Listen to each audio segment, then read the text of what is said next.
ama sani chi YouTube channel na ho Jouse na bonun chi bai tu nya hin ho limpi di hi le u Michael lamza thang Thadou leader hin ama padin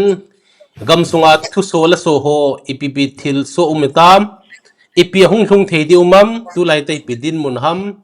chule lam kai ten ipi lungel nei ba hi tabang thil so hi ti lo le hi ti diu ham ti khat to banga khu hung ki ho lim diu hin lam ka khopia GMFDI muna koi koi ham hong ki phong tan siva ko bru le adang dang anop no ki phon sawin Michael jong ki phon sa jingwin hin la tu hin Michael kamai kamasanga aumin lam ka langa bang aga ki phong khapon lam ka lang hon a thlem thlem khat an ki phon sa jiwin tua hi ama ko na thu phon ipp umam kam sunga dinga ipp thil su hung thung thei umam ti hi yung ki holim ti hintin ki paw me Michael khabe to thu phon bol hi dam jin na Pekipaya jauh pun. ama sai na ki ho na pa na tu ni hung kyo kin na chana ipp development ham na hi chi a brief outline khat hin se ma sa temo Niti hitam mau masa ki ho na yung chu thampat hung so jap tan na ki he seng zo ta pon thil hi Manipur mong hi very dynamic sa hin jingka thil so khat ni ha la ki khel ti ta bang na ai lo le ni ha thil so khat chu jingka la ki khel ti ta bang a hin dynamics a hi dan chu ya mi tam ta hin confuse ji ya thil he het them ji lo hin pi hele ama sa chu cha chan lamka ga visit na ti chan chu he kilomin cha chan chun lamka ga visit awa chu ipp tam ti ai le kangpo pilam khat ve ga visit nin kangpo pilam ga visit jaw chun hiti chun ipp thu le na neo ho hungumin hadi set nin kenwa jne titati a kunin pupie so kip chu supreme commander hong leng thakit nin alla pai thawin disownable win chuting le ichibana chun ipiha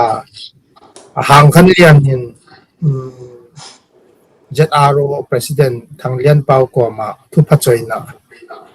na ki cham na ti ding ham thu phachoina khat aga bolin jo tabang cho hungumin chun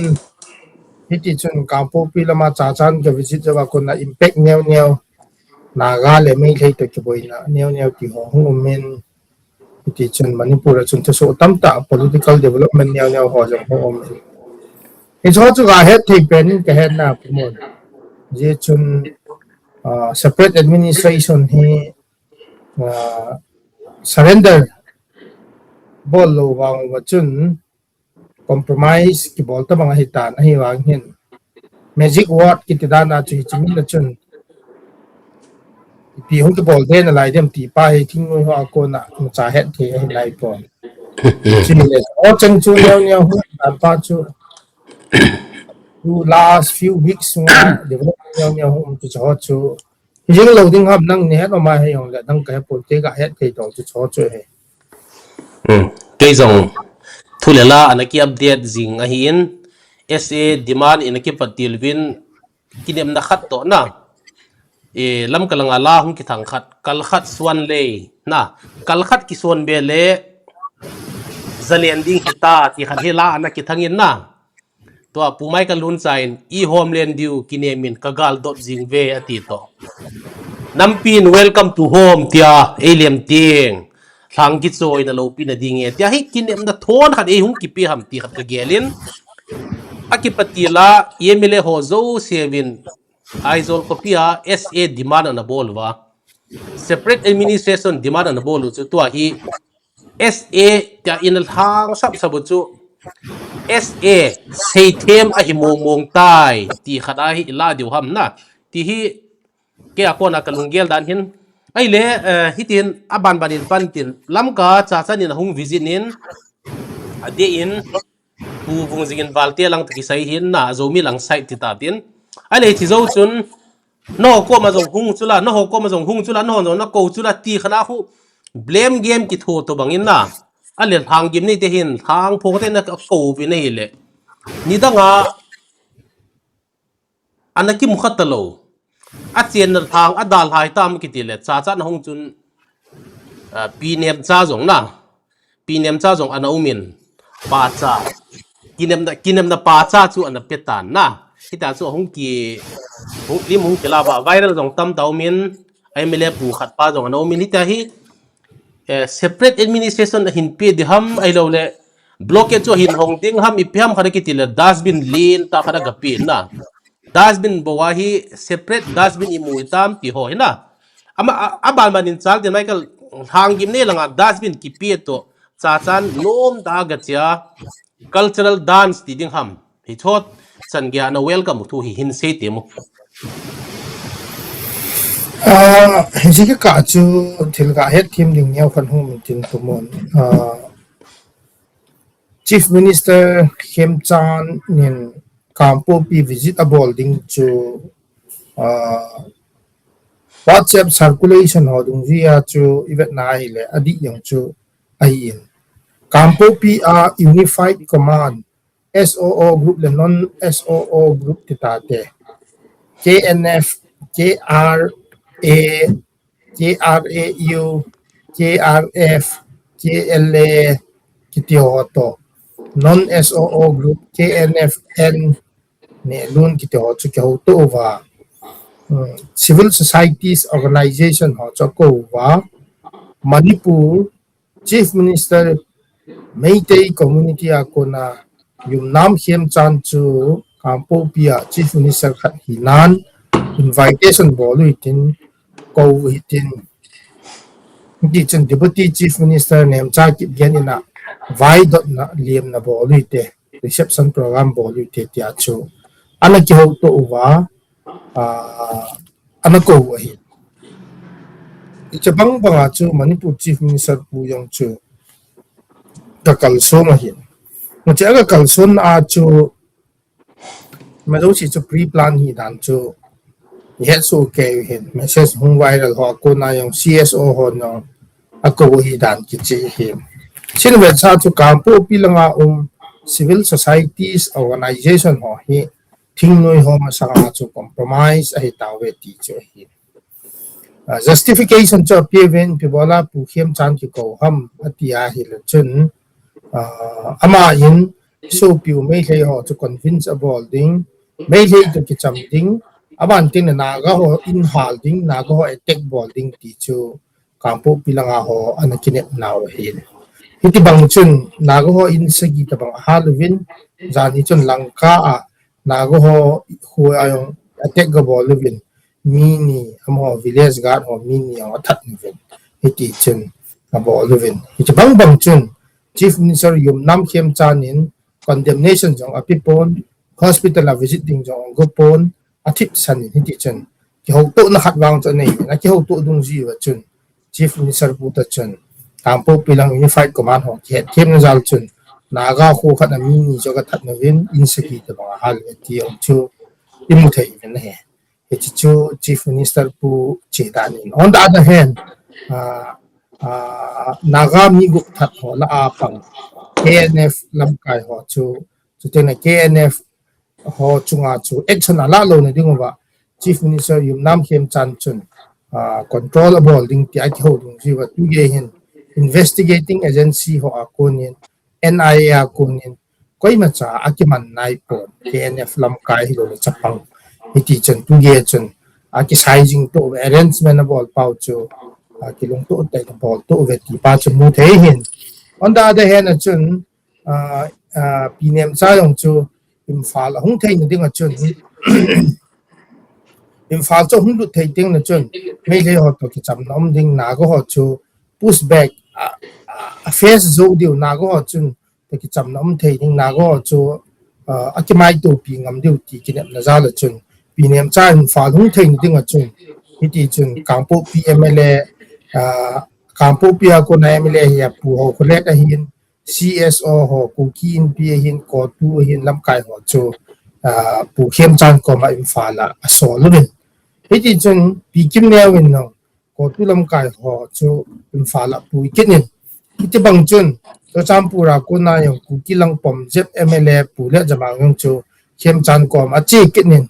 hiti chun pule jamang yung chu kampu pia kem chan hung ni khon ama welcome aga chi kinin hiti a chu arrangement hi top leader ho hin ti di ha na lam kai lin lang ho hin thing noi lam kai long ho le MLA ho hin amo ho hin na dinga survive na dinga ikhat abol lo hitan thì thế cái gồm tiếp gồm một hệ tạng. And what's more important is cho champura ko na all singsonin video viral kat an bolin cái ho jong cham na ka de yu ve cái ho jong no ho bang ban nom ta in me thei to cái cham no mo ve me thei na ki no do ho ain ki hal ho nung ko hitin e ho jong phai nung chiu hitin no se agu ko an chi chi jeng wa mi na ko sang wa cái ho jong ko no mo ve cái hospital phá cái kia về mấy thấy trong cái hậu nô một về người ta làm cài họ thinh nuôi họ google ăn cái hậu sang một về hết mít kia họ hin formally ball đó ute họ chưa ăn xây này là ba trăm sang ta cái pin cái tí bằng chân separate administration cover nó ya Manipur rapat separated cái hitai mấy thấy to separated hitai mấy thấy to cùng sáng sớm sáng ra chỉ rằng là chén khom kít talo đinh hình kia bắt thiên min pana cùng thum gen ta lấy là vam ko hạ sẽ là tàu nó mà họ chỉ tụi mình ko challenge cái bộ nó họ lại ao mi ta ye chun tụi mình ko hen Christian khát hiu hi le bắt thiên ni tàu nào bo la sam lo ham bây chu lấy là vam ni ko wa separated hi tàu về tiêu wa third of the month, every third of the month, that's in the separation day, remembrance day, separation day. Thì họ tập họ mình chịu và cho hay lăng gì gam hiện tại. Dễ chân hôn các cái nó bên chưa. Đi bị thế họ khá độ phát hay tài, chỉ độ phát hay tài. Thì cho tôi nên họ các cái đó nó hiện tiền. Đi bị cái bao nhiêu lệ. Criminal to criminal hi, crime to crime hi. CBI, NIA ki ho chun abol chu criminal khat crime khat incident na sina chu investigation abol hin. Amo chu mom thim thei do hin. Heinous crime tamta emi ho mi lol tan yong tamta amin mi thawng tamta amin thì cho dù si kế dùng cho mình chỉ cái mặt về yên hay tàn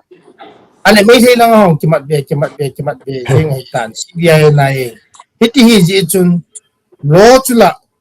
thì thấy lâu thì gì chun mình chỉ cái mặt về yên cô nên hôn cái mặt hoa dùng chula năm ngày nó ra là mi na thảo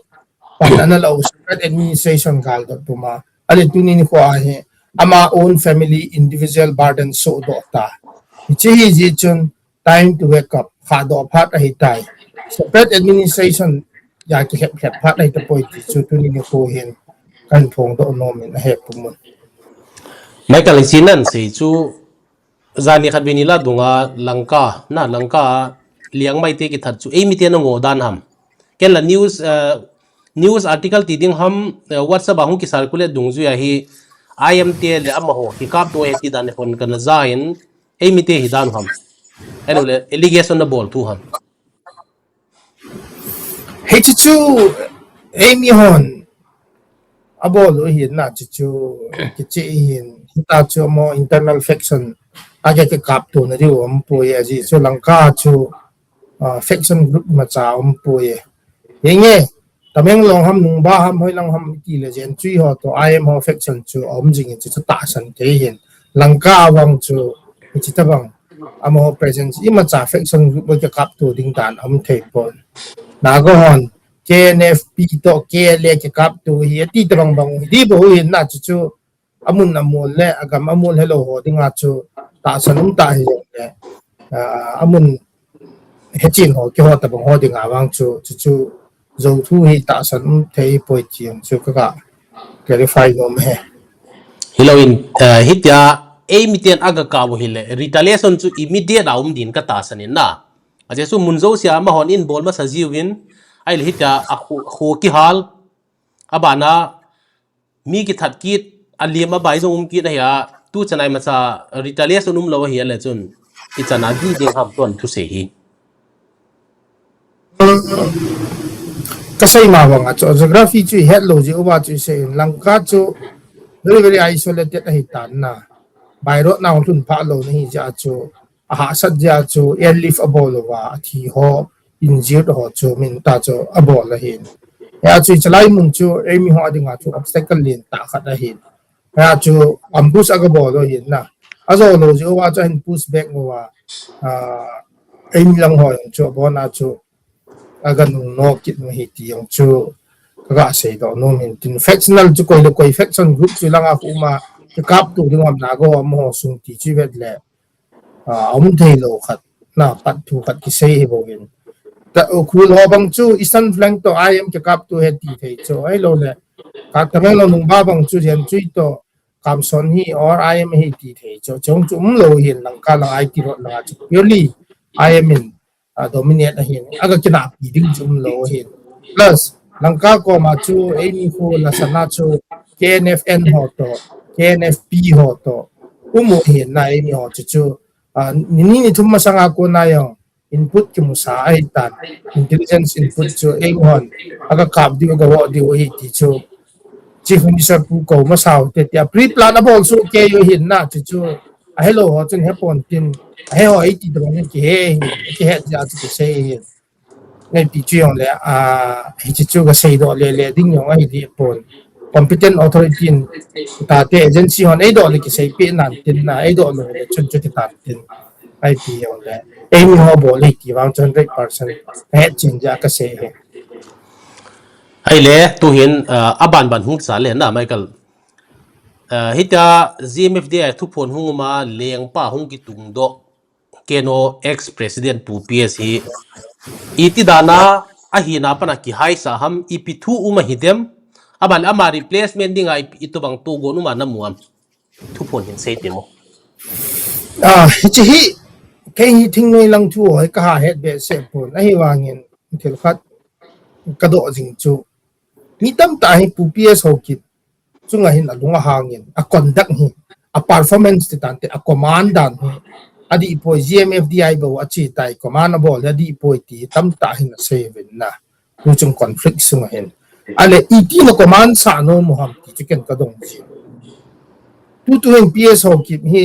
ki resign sa hotel do hite ko in na replace di ham chule ipyam da bol sa go chu ki chicken ka do ji hin mi pi ho hi holistic discussion to think analysis ka ani level ka ti hinge he may be self-appointed na self-appointed may the yinte ama le ma hinge nangle na ko na migrate hin Manipur mi hi poi ti yong chu koi ma no defend di poi jong chu boi na khat o me hinge hiong le what is more important is KNOR nu bo hi na le KNR nu bo hi na chu sharing na ti now azi chu appoint chu ip ham ti chu chu mi ha kap poye mi ha tha poye na ti ham ai lo le ipi ji a chu ma chu khel din na ti ham ti pa chu ken kan na sei si ipi chu le chu chu chum hu hi tale tu hin internal coup ti ta te am ho sunga defense secretary to commander in chief in coup abol he tai military council ka ki form win don ke pu di he tai na supreme commander hi na pa hi invalid he tai ti he to achu ts tau thang to brave kuki ama ni chun le kha so a ps ho kip jong chun avet na hi le chun fighting capacity nei lo ji hi mai the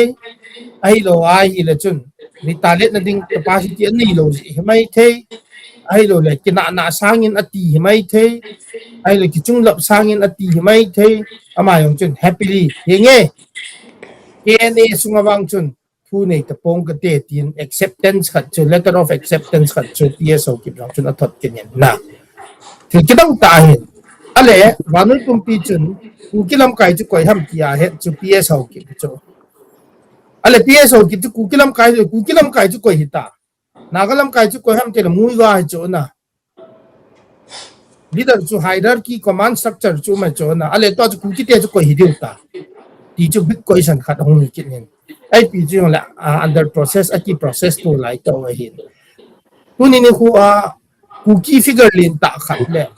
wa noi le sit pum pia sim thu pat thu bol thu hi jong le history zat thado do na tam ta hin jiu win tin thado de nan tam ta ji jong le ale khai le paper hi lai pi le cookie history sim thu su to me be na bol chu pso ki ma hin ba le top cookie figure khat chu tu ni khu hi as compulsion ji jong hilo internal field ji a chu internal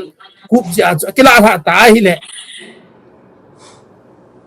separate administration tin ham cookie political demand ham khat chu compromise tam zalen gam the cookie nation cookie country India Burma Bangladesh are country cookie country adel now chu PSO leben ram chu he chu tu ni khu a hi KNA ho chun take forward abol na lai du ham ai lo le chu abandon abol du ham politically chu ideology hin put do pa mastermind hin bol do pa cookie political ideology hin sim do architecture pa chu tu ni ko chu la tha ta wa hi le chun piting ha on the other hand cookie national army Kenya chu ama cho la tha ta wa le what will be his status in cookie national organization a conglomerate of 16-17 cookie militant group som na sagi tabang hong ke pun khom now cookie national organization a political wing pau chu icha president status su UPS ho kip chun a retaining ham ai lo wai le Kenya chu la tha phot ding Kenya ho chun a tha be a mi khat hai nom net diu ham di ho chu tu ni kon question ka bol no men on the other hand ale UPS ho kip chu tu ma sang gal sunga chun reshuffle khat a bolin unified command a hitan chi unified command pen piloting ham ti ai le C2 chief of army staff in the KNO chu koi ham iti ai le pu German hin pu German chun unified command khat hin a KNO chief of army staff khat hin a chu UPS ho kim chu hita chu impeachment and bom chu arm wing group ho KNA hon apom lo ham di ho chu tunin ni ko hin clarity om thei pon ki te ka bai hom la chun na ale home secretary pu Samuel chun apom lo ham vice president pu David hang sim chun apom lo ham KNO cabinet ho chun hita chu KNO chun sin siong chu dai in harness ta banga na pumun ai point chu pu song len lal siam phai pi apa bang chu ti pa na azinu ai point chu ne tema ZRF a chu ale pu pi tai ai khat na pa ko USR ne pulal min thang bang USR ya cho thi pha na azinu pi ngai kim chu dai na ne sa ga ai point kit chu dai na ne le hita bang powerful ke no chun ipi ti le ke ne convincible zo lo ham na kumon he themam ka sei dan chu such a very superpower KNO chun ipi ti ai le chun ke ne sung cho zo lo ham or KNO conglomerate sunga KNO sunga sin si dang ho zo si pu German KNFMC pu Hethom pu KNF Samuel pu pitai thong sei KNF Zogam dang sin si ho zo si chun pu PS ho ki Kenya ko na ki la do chu KNO hi na chu acceptable ham ale am ho organization jong chu ni khat nin a group hon kum hin bol hen lang le KNO chun apan pi lo ding ha there are many questions na thil hung the hung sa ta tiu ma hin ai lo la KNO chun organization am wing group neo ho jong sin si ki san ge appointment ne ya powerful chun KNA chi pi ta na tham zo lo ha ti ho ta bang ho chu tum ni ko hin raise ka ga bo no men ale future chu PS ho kip chu KNA chun accept tai na la do du hi hi time frame sung IPS ho ki mi ki resign lo a hi le hi thei lo di tin hin push ki le KNO vice president home secretary defense secretary ki ho chun KNO cabinet chun PS ho kip cha hu diu ham ai lo ai le PS ho kip chu ngata na ti diu ham ti hung ke vai hop diu ham ti chu it will be a very interesting chapter hung hi hin in due course lên khu sung ngay hung cái hung cái phong độ bay thâu tàn tin what's more important is ipiham itiai le kene hi they are known for their ipitidia pro Indian army machinery to kivok meti chu Kenya chu very famous itu 21 para SF ahin Assam rifle ho ahin 24 para SF adang dang ho security agency jo sihin Kenya hi ipitidia valley based insurgent group ho flush out na dingai anaman cha khat ahin hiji achu 2003 4 achu kamzong akuna an pulu nuwa chu chan pu pibong aku an pulu nuwa ya chu pitide ha army akun line akai hilangi KNF zogam hilangi KNF Samuel hilangi KNA hilang ZRA ya four line akai wa army line pu amo operational area so do cho tu ni ge ya hi chibang bang chu ibet nai le KNA chun army inside api hi ja chu tu ni ge ya chu ale Kenya army na deal chu amtalo PTS how keep defense secretary ya amtalo puthapi ya ama ni be phat na chu army deal chu koi hap to PTS tau thang defense secretary ya ama chun army ho chun to ke ho thei phat na chu PTS how keep hi impeach ke bol jong le ki chu pi ding koi ma am poi ama la do ding hi ama power day na dinga chu abol ham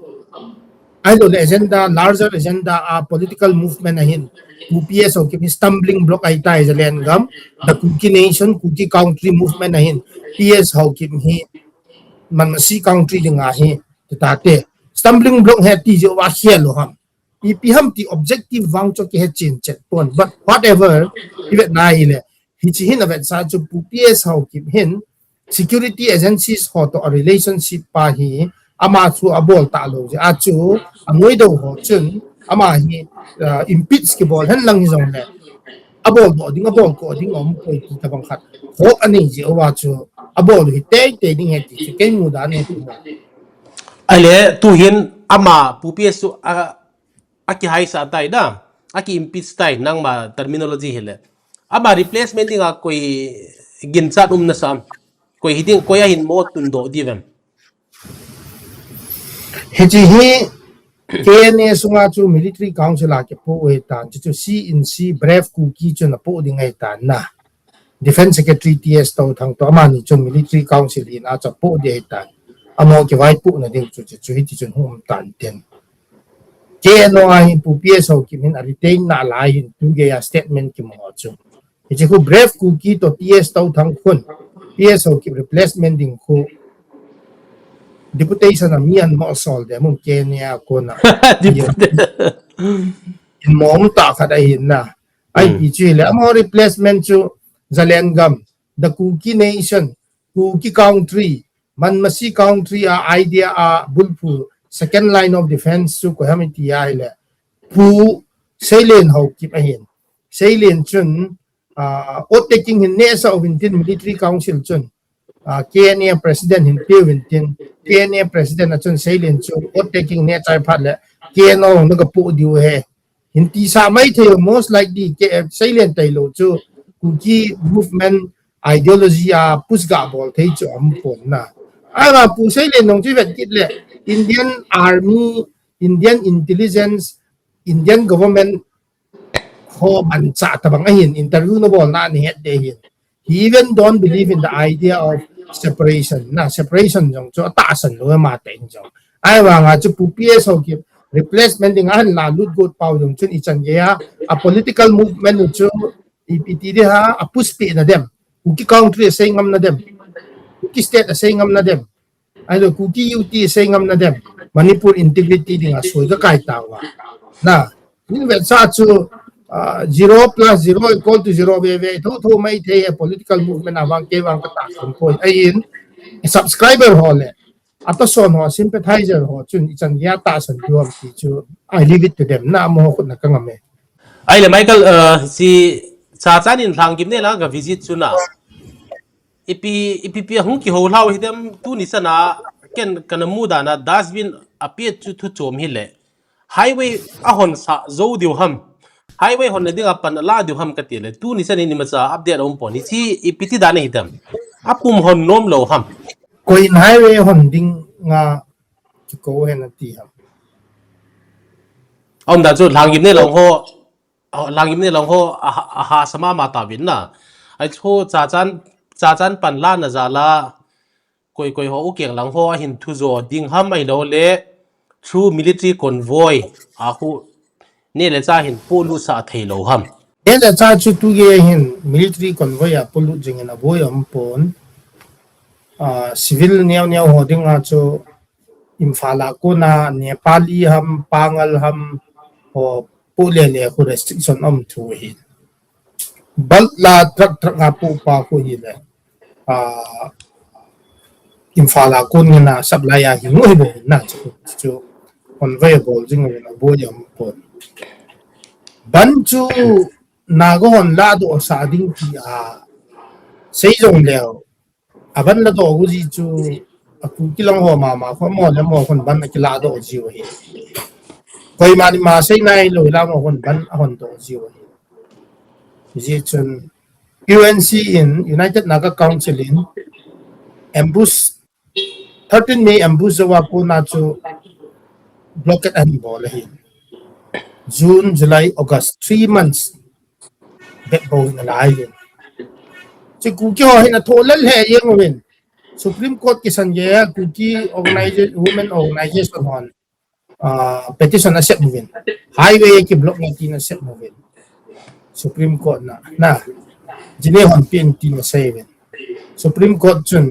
National Highway him khát sẽ ipiha cái hong say ding hay point all highway more lang jong cho champu lang jong Jiribam lang jong Dimapur road lang Jesami lang jong all highway akihon ding nga hi suggestion ni piu ya to Supreme Court chun 3 benches Chief Justice pa makai na 3 bench division chun Supreme Court chun hearing alan uki women organization ho ko na alan to take the intervention bola may international meeting organization ho ko na alan hiti chun midang dang ho ko ma input alan hearing ha chi lai ta hi tika se ngum chu UNC 3 months a chu Supreme Court chỉ ale mấy theo là nào có chuyện mấy theo chuyện last 3 years ta bằng ahi sunga chỉ mà trả bỏ đi lâu hết highway khá bị về tin mà trả bỏ đi cái gì thế bồi tin Supreme Court nó intervention bỏ đi bỏ nào chỉ cái cả xây nó bên chỗ Chief Minister Kem Chan cho cô ai lệ cho cái xây pa chỗ hi highway hunting til tam tam zong lệ most important ya pi do ho chu ko mat le ki be lo nga mấy thôi say là wa no ba na lo pi bo na wa ko me in ning objective ani na chu highway hon sa ding na ko ho to kyo apol diu me na ko ho ka ding tham ding ki ho chu I was mi pi mu ding za ding ngai sei thu hen alung kim over chi chom ta poi a boi pi chu ni ni gu ki than case President ST Thongboy azao poi Home Secretary Zang Boy azao poi Tiger azao poi Hiche azao poi tina ding me nge ya Chief Minister Kem Chan ko ma sai mai thu hin pomon ni pi ding ya ta hi po we amo ho hin na ding safety security ding abol mai e po we chi ka chun Chief Minister Kem Chan chun hu ta ding ja chu EPP scheme EPP launch ball thei mam tia cha vet nai da dash bin po pi ding ho cha hiel to hin na adang lo pha na chu ga mo visit na kile dei te lo ya chu das din po truck nen po ho po so pi ngai chi ya chu ka vet nai hi le lung kham ding hai poi lung dam ding hai poi ye le chi chi da chu chi bo na he thim lo ha da chu lung kham ta lung han ta zong le til chi da ne hin ve ho ki ho lo yo ta bang ding awang chu ai ding sa ko ye ko mi khat ni le ding lal ding thing power sustain na ding ko mai bo vin lung don ding le ma ding om poe ti chu ni pio ko ma za ding ka ga phun don no me tu ni ithu phon ka ti na thu phon na nga pa na thu phon hi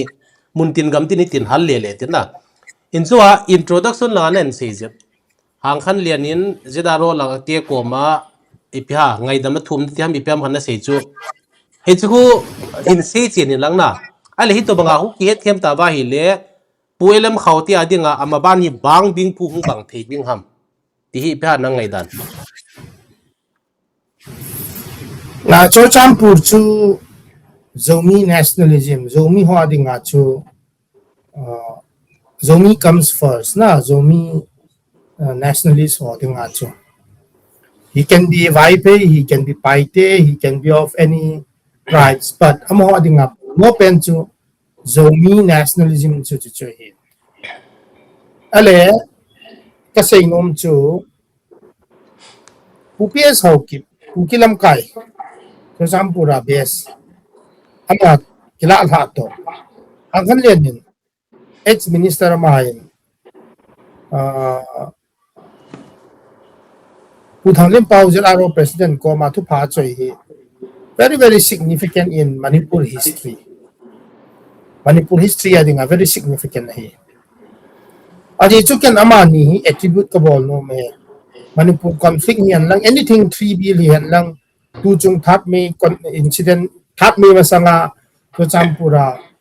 incident ho jo si hiyan lang ITLF jong le majo si hi amani ako na hi umtipan na hin aman involvement lao hin ya cho very significant kati hin 2012 MLA election na chun Than non assembly constituency chun puvung jagin valte to pu hang khan lian hi kitel hanin puvung jagin valte in Indian National Congress candidate ticket and moon fight about it akai ta ni cha chun pu hang khan lian in loss azo poi na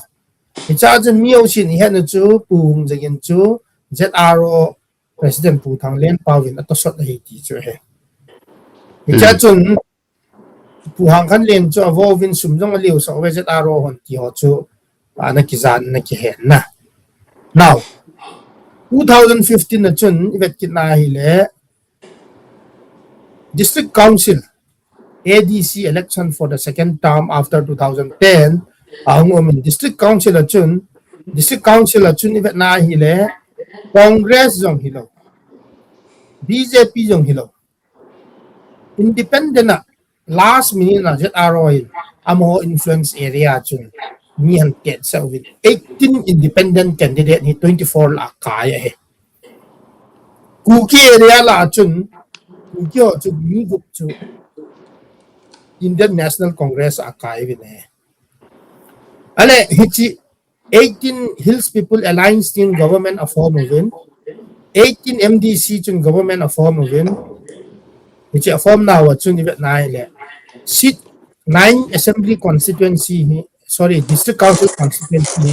paite tribe ho ai na ivet na ile hichi 9 la chu ivet na ile paite sunga chu group ni 6 hi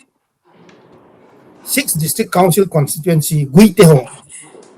pulang han pau guite pu city lian guite pu go jamang guite pu thang khuson mung guite na guite ngen hung ta cho district council la hi na hi le e japan na chun pu hang khan lian hin june a hitan paite sung hi guite te supremacy khat om tai ti chu paite sunga hi portrain bol le paite sung chu polarize sung hi ta cho paite sung polarizing ni ta cho paite sung divided ni ta cho we ten ZRO ila ma thu dictate ability polarization hum pa na paite disunity hum ta cho later on Kelvinin vice president hin ZRO coup and ball good later on ipia paite tribe council faction hu chi tio hu ya paite tribe council long boy den na lai ti ta bang hoi ta masang bang hitalo It's all tamta paite society sung hin hong ta that has been visible hicha hi pu hang khan lian involvement hi nasa tao ma he ang kai lo pha na chun 2012 chun 2015 na June na hitabang government hong ki form pha na chun district council August 31 ni chun pu phung ja thang in to pu thang lian pau in chu paite hat len hi cho mo chu pu ki ho ga chi aga hal lo pi chu paite ho mo sunga polarization pa chu hung pot do amo de mo in hu ka hal to pi ta chu in the name of 3D la chu ale hi chu tuibong lang hon han ji ampo pi lang han ji hi cha chu tuibong hon dits abon kin no ibobi to ki ho to wa later on khai jamang to tang long cha kila do wa part of 3D sa chu pangkit talo yo ta bang hi omin pumon chin ka ga sa nom chu hi cha lai ta chun buang khalin chu BJP a 2016 kuma chun alut nin mai thei to kyo to in BJP vice president a hin 2000 paite lang si chu lead a bolin YPM ina BJP ticket chu pu phung ja thang chu senior congress leader le incumbent sitting hi wa chun last moment a BJP and congress anda ka wa chu BJP on ticket at pon pu hang khan len chu than lo na ding pa chu pung jigin to pi niam cha hon lu tit pha na chun 2017 na chun 3 bill lai mi thi long lai chun pu hang khan len chun an bo len na an bo lai le pi hu su am ti ai ne kai hong kai tan hong kai pha na chun MLA hi tan MLA hi jo chun minister hi tan minister hi jo chun me tha chun in the month of May 2017 na chun 3 bills an chai win na isu chu mi thi long ke tai ale minister hi jo jan bolin PTC of the new ki so in jetare to hong ke bol to in political instability hi ji chun pu vung jagin to pu gin son how to BJP ko na congress hong lut kit congress apat BJP hong lut kit tan biren ding a chu poimo chu single hang khan len sanga chu double khat chu hong poimo ta chu 2 MLA chu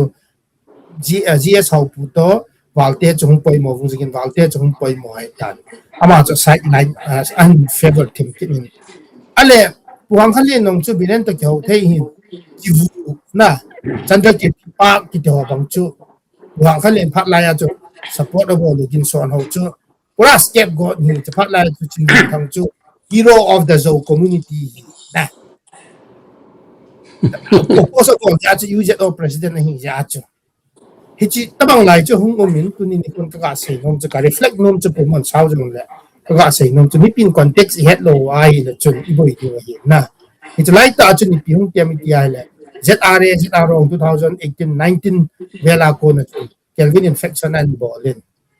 cha chun an jo pot achai na Kelvin chu individual kedar kitin cha pang som li yam khat to bisam por cha the ke ma hung koi na go men it's like chu puang han len to pu bilen nong chu a ti ho te le wa nga chu pu bilen nong chun sizing a bol to chu balance a bol chu hang khan len chu a minister hi wa nga ilaga ZRO affection bol go GS ho pu to vung jagin chu mi nei so sin in la tha dia good like ta chu alang ni a bol le hin pu vung jagin dong chu mi so sit kem langa chu offside na tha ta chu cha chu thang le pau nung ko kit na biren kem langa nung koi kit thu ya instability ka la ale Kelvin in na sat a yes ho kip to ST thang boy to UPF to ke no mi na chu thang le pau foreigner hi ta le ka ji like ta chu o ministry ko na yang a citizenship status verify bolun ti ale ka hong jing le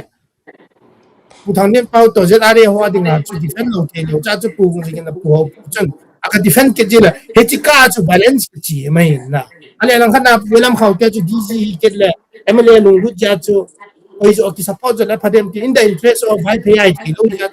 mi interest a chu bola je taro chu support ai le MLA kai la nei ta chu ma chu tu DGP pa chung ka ti he tu ni ko cho cham pu ho ding a chu zomi nationalist movement pa chu ti ta te zomi movement chu poi mo chu adi chu beyond cho champura chu zomi chun scope ani kit lo cho he che idea chu champura nang bang chu zomi cho champura nom le zomi ni cho chandela nom le kuki ni cho adi chu ke le ha ja cho di ta bang khat umai cho safety security determines your identity di ta bang chu leng to cho yo SO group no yam cho armed forces special powers act ta bang cho king no ho ya chu ka sei nom pen chu champu ho ding a chu mo chu zomi chu poi mo chu zomi movement chu ya chu em khau te ong chun DG hi la ya chu Kelvin chu a sideline a Kelvin to someone who represents ZRO from the inception of the talks with government 2005 ako na government represent ZRO represent ahi wa nga chu government ni no apan pinum wa nga chu apan pi thelo ta chu visit na miti ai le aman strength to tang ni lo pa na chu ale tu ni ko achi vet na hi le icha chu puelam khaute ong chun DGP na ma capacity a chu bot te abola u thang len pau zo cho favor pha na chu ZRO chu re-verification kem ho cho bol wa strengable le Kelvin supporter chu mi wa som le thum bo pha na chu som le thum ho to chun Kelvin chu individual cadre organization affiliation nei lo atiwa ala do over cho the rehabilitation kema bisampura ko koi ta chu now ga sei num chu hi cha chu ale later on welam khaute chu aite tam tain rumi nama dinga pandai ti ba na chu emulated so wa emulated now to support nova with the blessing of the paite welam khaute chu emulate yong kaya ta chu pu mo ale pu hang khan len chu despite being paite hi wa nga chu paite tam tat asop do pha na pu welam khaute chu kaya khan le chu ke ai chu ale pu hang khan len dinga chu runin ko a chu ibet na hi le ZRO to ke to lo chu boi ta chu political future chu ale second time chu puelam kaute kai pha na chu puelam kaute ho khet tha na dinga chu enjoy se ke no lang ke ne lang ai lo wa hi le ipi tai KIC lang jo to chun kyo to a PTC mina chu kyo to wa ITLF chu June 2022 a form wa wetland issue ho reserve forest issue ho protected forest issue ho na pending ADC issue ho mai than license re-verification issue ho issue zat chon po do wa chi basis a chu ITLF mi na chu ti phat la ya zo mi ho chu attack no wa zo mi council ho chu attack no wa biren to attack no wa mani pu government attack no wa le mi pi tam ta chun ITLF chu ta sana gui ti ato shot nai le tu ni ni hwai arum ara am ta lo chu the end thei do wa ITLF zo irrelevant ki su do in between na Hichitabang stage hi jewa chu what is now important is hu hang khan len chun tu ni ni hu a ZRO ko ma sia pau ko ma thang nim pau ko ma lai dam aga thum pa tu phat choi na nei pa chu very significant hekati nom chu ai lấy tia puang khăn liền in sia pau ko mai tia aga ki mu pia nang chidan le thu pha ga choi na a khu tia hi le puang khăn liền to kem khana da khom chin nun thang ma bal chui pi ti ta dem ama ho chu ipi suwa ki vo moham ki hello chu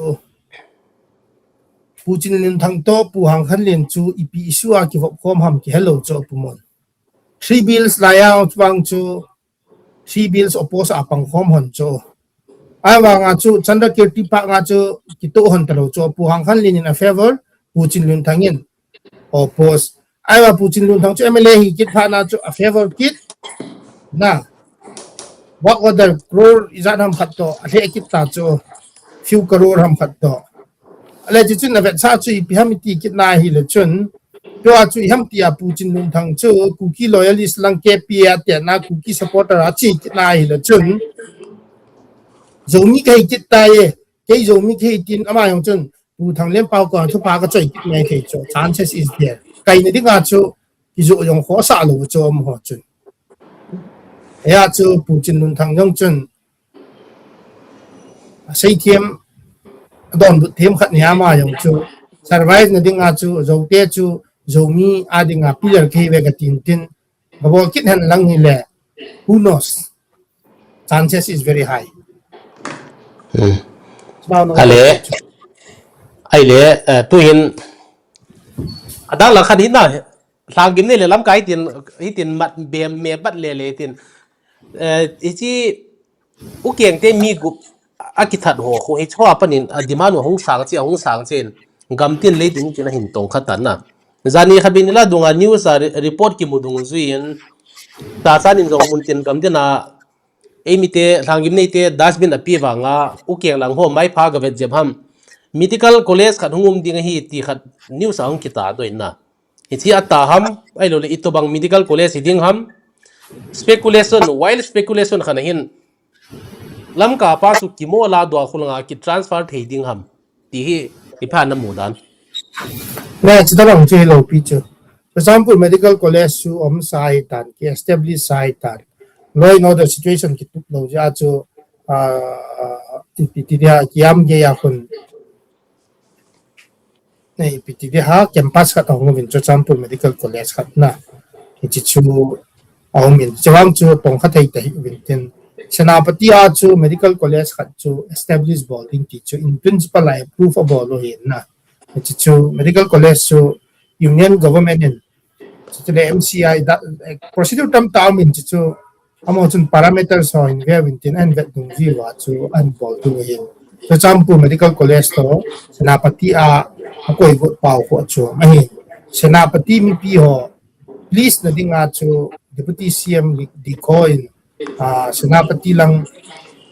nago si khu control thing dinga khu kan khat hi cha khu athlep thu a hin this has nothing to do with Chochampu Medical College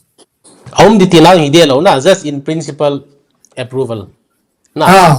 if criteria are fulfill ai lom thading tin ai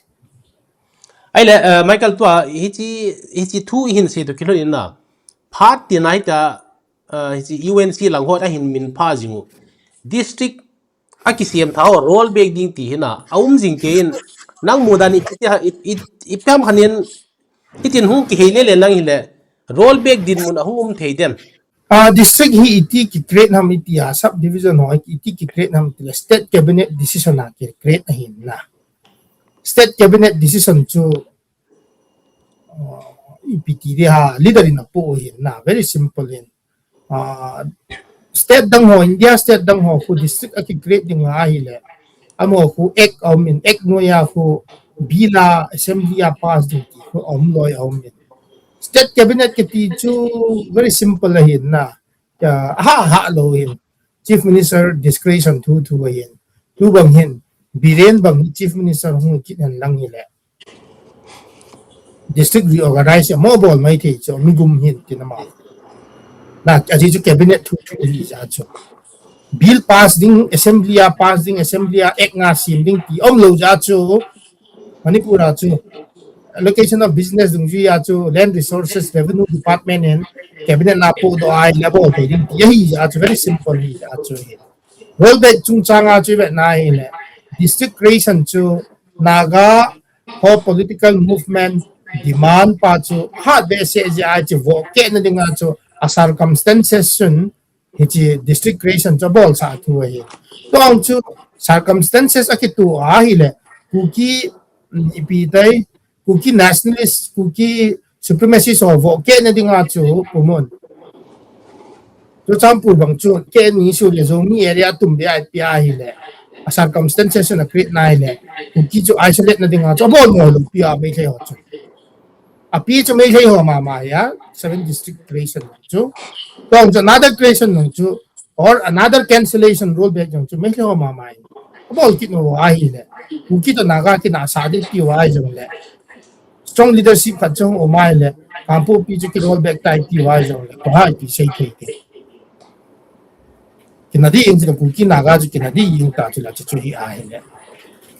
cho ta bang chu om thin circumstances sun an ta a leadership kai pi tong ki tu a hi le chun nothing is impossible na ai mo om po ai thingen probability um thingen yan tu bang hin zomi hon district adi ADC guite call to abang mol nom kitita mol nom ADC no ya chu thanlon subdivision sundo subdivision mol nom subdivision chothum hi full fledged district nei declare pe na ti chu ki declare la ku ki lang ho si chu ti bo kang wa ki ka ho chu ba yong long long hang kit mai the se the lo chu ki na mai the ku ki zo mi tension hu kit mai the na so basically everything is possible circumstances dung ji ya chu leadership political leadership in ji sa na dung ji ya chu ai mo om po e ti pa chu ti ni ko a mi pi ho ko ma he nga ka ka phu ko no me phu mo Ai le abanin chi thangim ne langa tua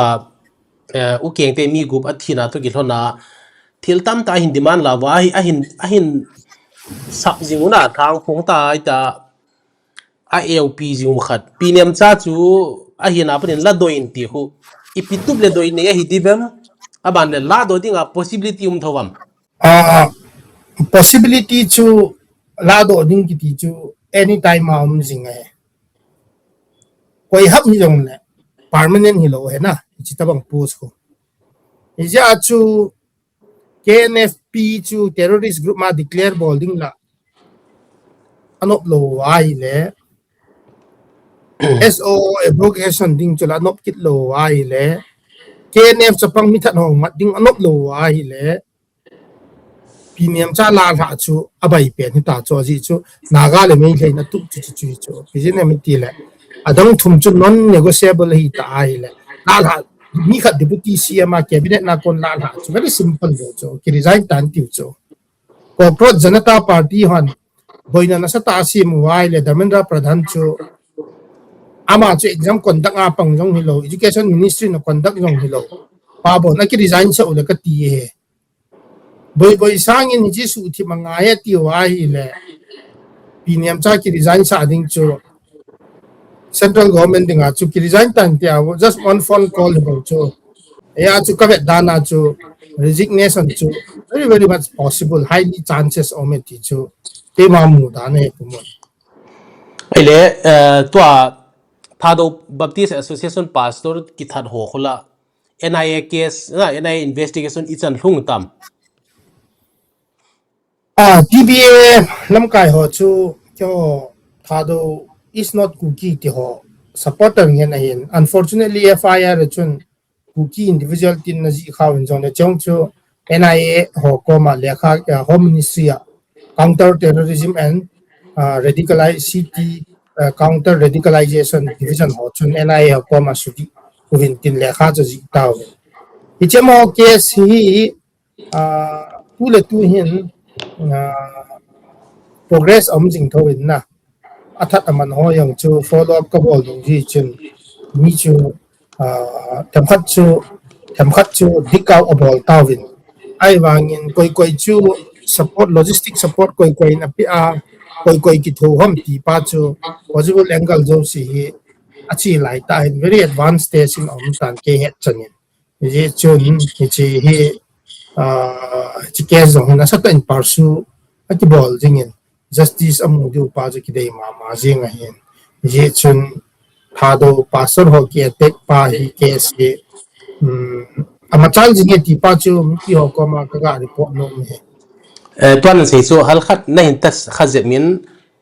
ei mi lang ho hiu ham u ke lang ho hiu ham hi chi chu alang ni ya chu ei mi hi u ke nge lang hoi ki ti thei po na alang ni chun breakthrough nyau chu hong tan involve zo si chu angle zo si chu possible angle zo si chu ka kholuwin lead steering ham na lead steering ham chu ka mutawe ti pa chu seven reveal ka bol thelo du happy ji chu ken ko dong ti pon yong le in due course na ang lung ding a hin wang NI ho ako na formal statement ti ding ham press release ho yong bol tin arrest jong bol win te ti chu ka kinep na he Hiche Michael nangin amasai ki ina ki ho na jong chun na khat ve na sei khain ka hi miltan koi ham khanin do na jong chun Michael in bang ei mi te ngo po ya man u keng ti ho thilbol he ti ati har kana sein hichi khat avelin na chom chain hin sei tha ti nangin koi na gin moam ei mi te ham u keng te hichi nature of incident hui ve na hi le ku kilang ho yong chu rule out bol the e poi logistic support pe ajo pangte te di wi ti chu kyo ta san dan hi athat chu hi lo de na he athat chu mastermind chu koi ham ti chu investigation in reveal jong le ikhat wang chu logistic support lung hilai hong tawe example information intelligence report na hi cho wang chu ei ni jaw lo wai le chun ti bol mo mong lo di na aji chu na amun to timing to location ho khoi vet to chanai le chun ei mi ho jaw lo wa ku kilang ho jaw lo wa chu ti ta te hi thei mo lo hil til khat a hi ti chu ke ma finding dan khat a hi ai pi chu le cho jo si yong chu investigating agency ho ko ma written report ki pe tan na hichi kan do na je hinangin sante news channel a ku ki te he tian na ngo na khat ti dan min an se khain na ai le hilang chu nangin tuan an se chu hi jeng in tin ai tuan an se chu logistic support ki ti lo na hi cho ho logistic support hi tiang le mei chang mei lo le ne le cha ho logistic ki tin tuan nangin thu pe le len te na ti le intelligence lang na intelligence langa ki tho piu he ti khat hi yung hi zole na ai le ông sau thìm đinh lá bằng thìm sau sa đa din tu chung tu poni pulet zamang hin sa san aga kimupia anung thil soi bena hi le UK ne te hin boycott a phun hom ta bin na he chi ama ding ama ban ichana block ai lo la ichana hamper ichana boina hum theina na muam 2027 ang thun tiang le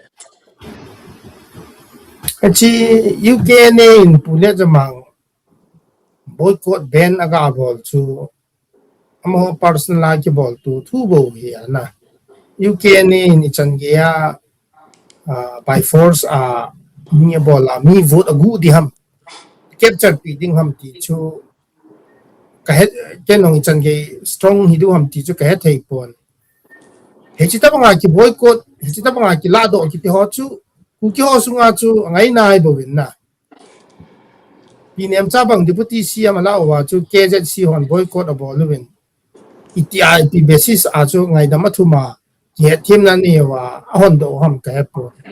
you can en ta bang le kha chu su jong le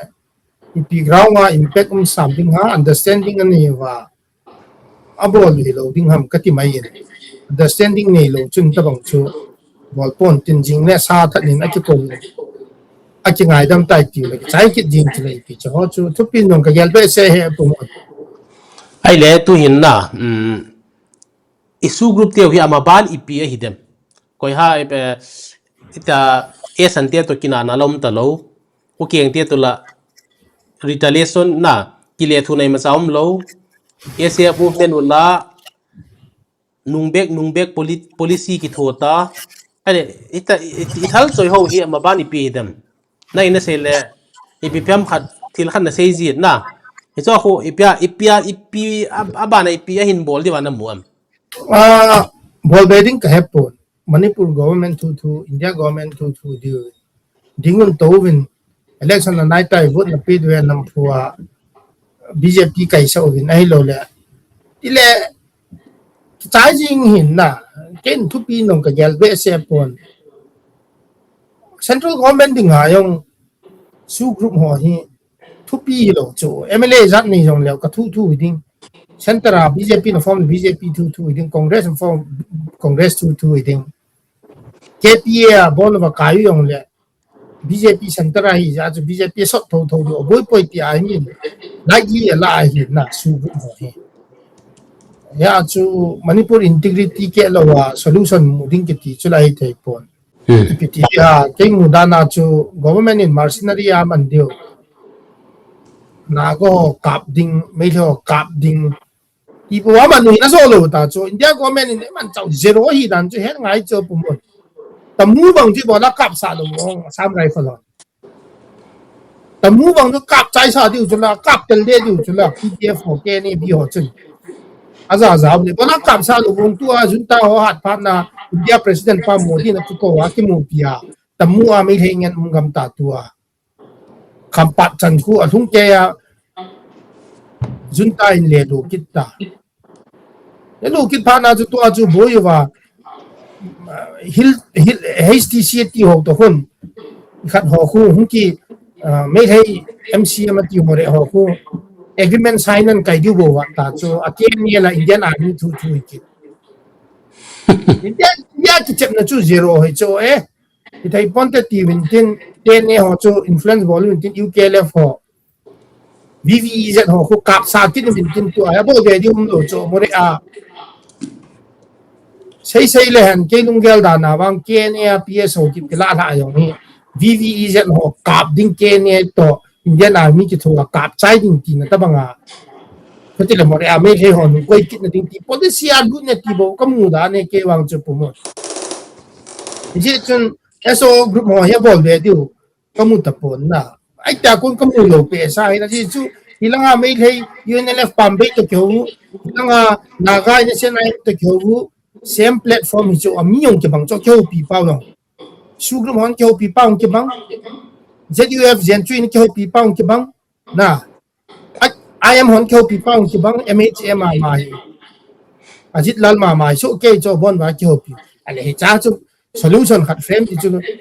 group ho chu no hi chi kila win lang ta win ti thei hi ve to ji chu zen chu hong cha chu on board hi ngai hilanga naga ai mo on board hi ngai yun le public on board hi ngai hi chi solution ting chu India government na nei lo chu chi tin kum som zo pha teng na a ki chai ta ti wa nga di bo chi chu ipi ne ki ne piam ka ti chi ka chun in the low ki sa win tin by force agan culture mi volume drug volume me ho kap movin nago sunim kap movin hijaman chamai me chi go feature kamu po ke wang to be frank, to be honest, and to be blunt su group mo a future kamu boy any ho by force a bolding demand bolding extension bolding chu bol le a chai ni le ne tang infala migration din nen hu ta chu mi jau si infala ng ki tolu ki ta ta koi ma cha su group area ha na nom ta lo ding he che ya chu su group ho wang chu ke bang cha future ka mu po ye DPIG ho to naga insurgent group ho ka na ding ma wang chu India government ding na chu man cha pha ta hi ve chu tai lo so bo de chu ke ai là Michael năm năm thu gam le năm thu hin se le thil i se kha lo i gela in a gel khazi lo la apoya poi mo khar min na nang iti le ne ki jini kon ham jinei ki lam pang hi pumun ni ma cha ka yel na hi amo mo koi zat le nam koi phung koi chang na vet je mam tu lai ta je chu nami pi tiang het no me na gam le na ma dinga ita na ki pia na jinei chani lo wai ta hin khona man jeng da ham na na chi ha ding lo wai tan mo koi jeng da ham hin se ti mo hal khat hin ko ki ti hi pathena hin na pathenin yem hin ko ya pui dan dan chu het thi ma nga yin pathenin nei pui dan na chu chi di hin tin ji ke ka chun pathenin nei gon pi ding a hin mong ma hin hi chu a right time a right place ong hi ting ne chun thil chu lhung jing in pi ti chu ke ki ne da na hin pathen khut na ka koi jing e pu mo Tamil ते APJ अब्दुल कलाम गुजरात ते नरेंद्र मोदी कुकी ते Michael lump जथांग इति दिउताम जिने लो लंगा I know ले बिहार ते अटल बिहारी वाजपेयी अमो मन गेर खा लो हम कि जिने दोइन का तीन का पॉलिटिकल कैरियर सीएम था न दिंगन आई लो ले वासी लंगबो न बेद हम है था दो कि चेन दाइन का तीन का गम केले निंगन की हम so lam pang chu pumun I don't even give a thought about it tu ye chun chita bang ho chu mi him hin a ga ha gel be se ga ha plan ding ngon pon pathinin agun khat ding in I strongly believe that now in the plan of the god na pathinin ye tha do pat na bang chun successfully as a tha do leader hi na chun tha do ho chu in the right track tha do movement nom sa pathinin tha do nam hi na ina pui sao tha do ku ki hi poi tian ke phong sa movement partner chun success kai tawin it is only sa na chu as an instrument na instrument khat ni na chun hello success kai tabinan ti tiang le education lang hal khan hung lut jab le na Michael ke class 11 12 kan hi chun 2004 4 to 5 11 5 to 6 12 kan hi na isalai pa na zolai mi la zolai anom nai lo zin thado kuki kan line thado kuki kitin na literature da zong tk kitin na ale hi non oppose na hin bol diu ham hi tk mil tk hi amabani piong hi dem thado le kuki ta na hin ken wa hi le hi jong khu na modify ki go no ham pathinin mi mo hi nam khat na ai si mo hi inam chu god given identity chum chi dunia na nga yong hi vele han kuki na sap thu ya kuki idea na pom thu ya na song khol chu z o u zo hi zo nam sports are these are the both so sports are ti sa ri yong zo ni so your god given identity is zo because pathinin na pi identity chu zo hi chu ai wa ma chun zo hi le ke chu tha do kai chu chỉ phun khom là đinh common ethnic name khát chú ai hoa chú zo z o zo na nong o z cookie chứ là hồi lại cô na không kịp pi ham thì chú hết tập bồi thì chú cái accept mong cái accept bồi chắc cái gì sẽ nôm pen chú God given identity cho thà đâu cái hiểu chú historically recorded không hiểu chú whereas pathin api identity ki het lo mi tham khat chun tha do identity zo si ku ki hi ti cho tha do mi naw pa hi ei cover poi ei hu poi ati a cho chi sim cho ale no chi pi identity hi wam iti ai le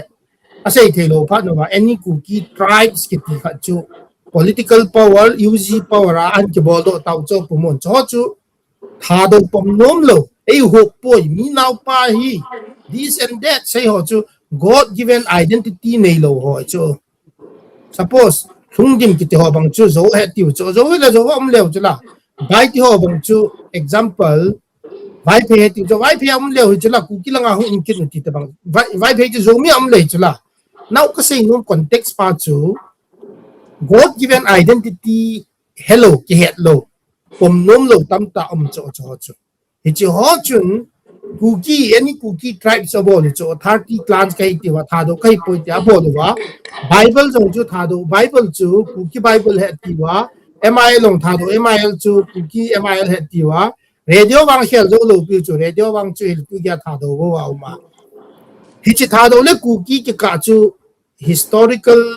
conflict hung pe cho chu ke pin ma sanga pa na hung sa cho pumon but pathian in tha do chu alengam chu tha do nam chu God wants to make Thado great again. Jiji achu Thado chu Manipur achu adopt sang nom ja achu ipitiamiti ahile kei chu instrument khat during the course a period between 2013 to 2026 7 ka chu pathianin Thado leader dinga ei koi chu kei chu ka khang chu ka pha chu chai ki ta chu ane kei chi so yong chu Thado chum na lai ding Thado ho chu chi jing di chu now ka sei nom chu ipitiamiti ahile it's a God-given identity nei ki het lo hon tha do attack phat no wa chu infala ko na chu tha do chu pathin in infala su nom phat na chu infala ko na chu mi zo si chu ku ki zo si chu a flush out hita chu flush out wai le zo zong pai te zong gang te zong vai phei zong mar zong make te yong effect kha ta chu consequences of phase wi ta chu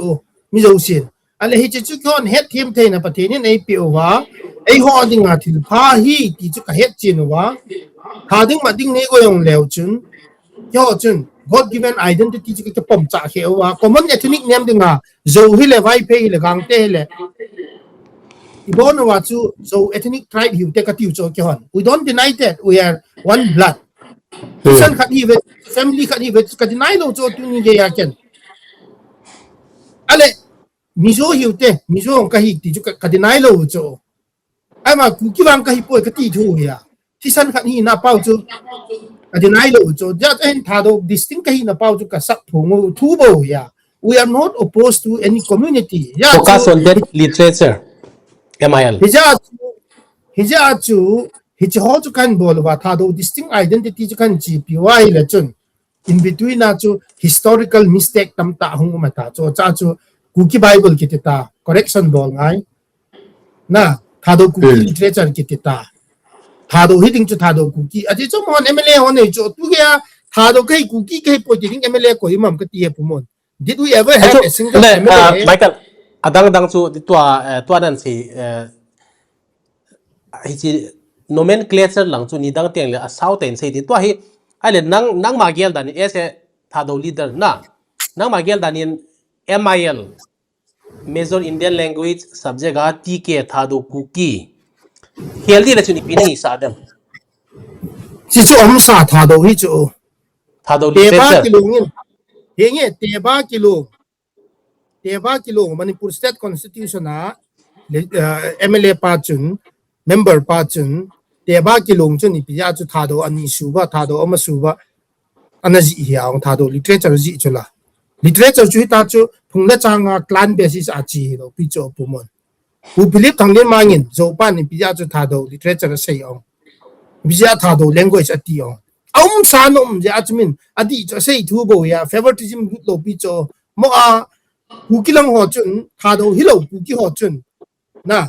ku ki supremacist ho chun ti te ki nei sa ho chun tha do pau chu pau dang nei lo jo god given identity cho apam lo jo wa tha do pau cho chu cho they have political power, they have gun power, they have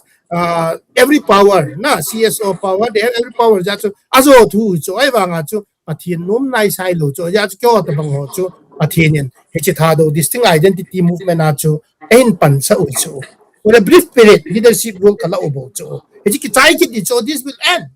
ya chu journey cho chi tha do movement pa yo chu ya chu tu ni khwa chu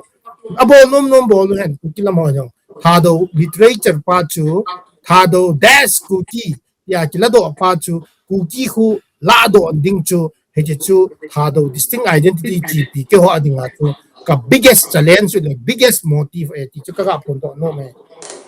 the biggest challenge and the biggest motive ho so new che chen na ho hi Donald Trump to say na copy dan de wa make America great again ti to make Thado great again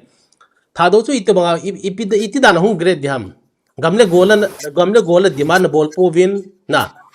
separate administration tilan nang tain jong na pompon separate statehood ti ho I don't know district ti ho country ti ho la na tu po win na hita hi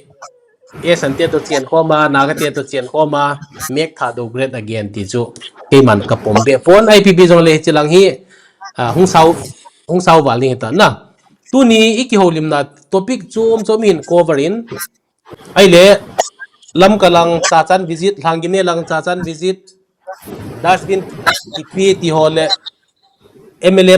gamsung politics lagi hung ki holimin hiti a crux of the THUPHON na the crux or the gist of the THUPHON mi piti heading ana day concluding remarks in Hinsel Michael injo ka sei chu in kuki political movement chu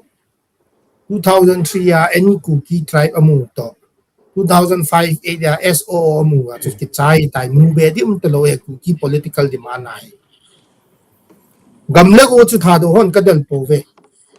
ai wa gam pathin APO om sa me ka ho ka wen ka ni ve ki tup chana and we are happy to be a part of Manipur su ke ke di ki chu Mizo National Movement laya ani ki pang sahin ai lo ki chen sa boundary redrawing ki chu Indian Union na next impossible ai tai and on the other hand nagato ki changta ding zomi to peacefully coexist hiding meite to coexist hiding mizo sit to overlapping ki cheng kho ma hi ja chu tha do hi na chu political movement om ki bol pon we are happy to be in the state of Manipur, but Thado kahi now identity, God given identity to lay respect of it. Here, ho atu zo ho bang to koi macha in na literature challenge bol so tamang pa so tu ha to challenge ke bola thitan ya tu are to census numbering despite being the largest tribe in Manipur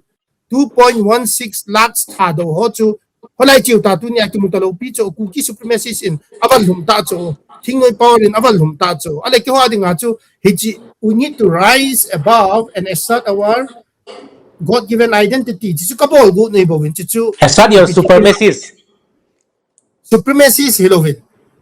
kom banga banga meite ya banga pangala banga chu tha do wa kom gu nei bo we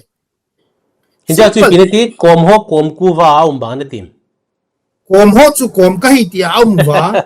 example kailun lupeng bang chu nom tam thei cho im fa la na amin bang chu kailun lupeng but ko ma hin identity thea mai thei la na ga la thei cho na tha do ho yong chu tha do wa kom thei diu pa chu koi mo cho kyo adinga te le zo min jong e respect diu mi zo vin e respect diu na ga ne respect diu me hin ne respect diu ka dai wi cho ke ho chen ale tu ni ko a chu he chi chu pathin ko na wa chu peacefully chu pathin ko na wa chu objective ko pursue thei ni diu but larger interest chu reserve forest hitin bolu hite tribal land hitin hu hite protected forest hitin hu hite wetland hitin hu hite tapmun district council hitin bolu hite tribal chun to do so aba Manipur su keding kiti chu SOO hon bon to abide by the territorial integrity of Manipur as uitan hi cho chun kyo ka pangnom po ve ki zo lep na chun ka ti thu bo ve panong to pangnom po vin we want to be distinct ka ti thu bo ve it is it chun tuni ni ko carry sorry take away dinga ka ga de pa chu family ki ai le ngia chu among the sa almost suppression compromise ita 2.16 lakhs tha do ki mang talo